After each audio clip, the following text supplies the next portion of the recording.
ज़बूर 84। ए लश्करों के खुदावन, तेरे मस्कन क्या ही दिलकश हैं। मेरी जान खुदावन की बारगाहों की मुश्ताक है, बल्कि गुदास हो चली। मेरा दिल और मेरा जिस्म जिंदा खुदा के लिए खुशी से ललकारते हैं। ए लश्करों के खुदावन, ए मेरे बादशाह और मेरे खुदा, तेरे मज़हबों के पास गोरियाँ ने अपना आशियाना और अबाबील ने अपने लिए घोंसला बना लिया, जहाँ वो अपने बच्चों को रखे। मुबारक है वो जो तेरे घर में रहते हैं, वो सदा तेरी तारीफ़ करेंगे। मुबारक है वो आदमी जिसकी कुव्वत तुझसे है, जिसके दिल में सयून की शाहराहें हैं।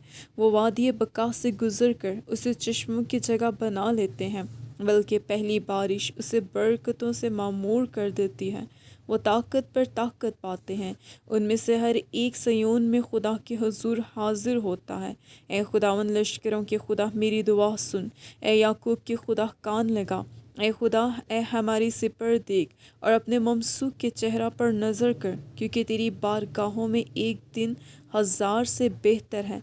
मैं अपने खुदा के घर का दरबान होना शरारत के खैमों में बसने से ज़्यादा पसंद करूँगा, क्योंकि खुदावन खुदा आफताब और सिपर है। खुदावन फजल और जलाल बख्शेगा, वो रास्तरों से कोई नेमत बाज ना रखेगा। ए लश्करों के खुदावन, मुबारक है वो आदमी जिसका तवक्कुल तुझ पर है। आमीन।